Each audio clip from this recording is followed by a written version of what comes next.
দ্বিতীয় যোহন 1 অধ্যায়। আমি এই প্রাচীন সেই মনোনীত মহিলা ও তার সন্তানদের উদ্দেশ্যে লিখছি, যাদের আমি প্রকৃতই ভালোবাসি। শুধু আমি নয়, যারা সত্যকে জানে তারা সকলেই ভালোবাসে, কারণ সেই সত্য আমাদের অন্তরে আছে এবং চিরদিন আমাদের সঙ্গে থাকবে।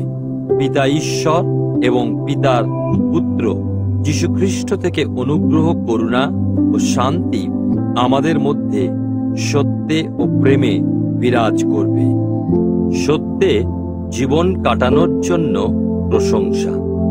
পিতা যেমন আমাদের নির্দেশ দিয়েছেন, তোমার কয়েকজন সন্তান সেই মতো সত্যে জীবন কাটাচ্ছে দেখে আমি অত্যন্ত আনন্দ পেয়েছি।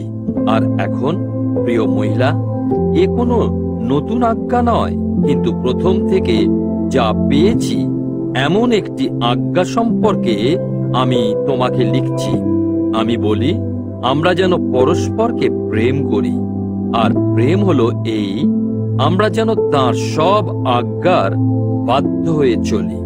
প্রথম থেকেই তোমরা তাঁর এই আজ্ঞা শুনেছ যে তোমরা প্রেমে জীবন যাপন করো। ভণ্ড শিক্ষকদের সম্পর্কে সতর্কবাণী। বহু প্রতারক, যারা যীশুখ্রিস্টের মানব দেহে আগমনকে স্বীকার করে না, তারা পৃথিবীতে ছড়িয়ে পড়েছে। এই ধরনের লোকেরাই প্রতারক এবং খ্রিস্টানি।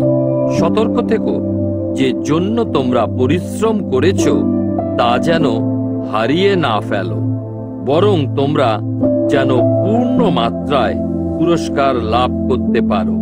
খ্রিস্টের শিক্ষায় অবিচল না থেকে যে তা অতিক্রম করে চলে, সে ঈশ্বরকে পায়নি।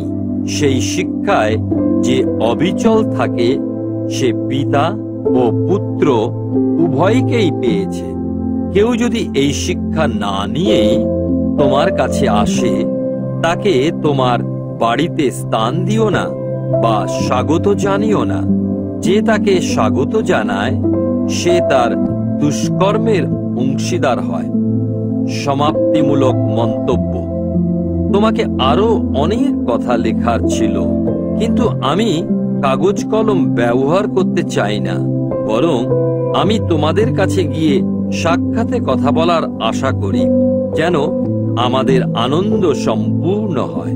তোমার মনোনীত বোনের সন্তানেরা তোমাকে শুভেচ্ছা জানাচ্ছে।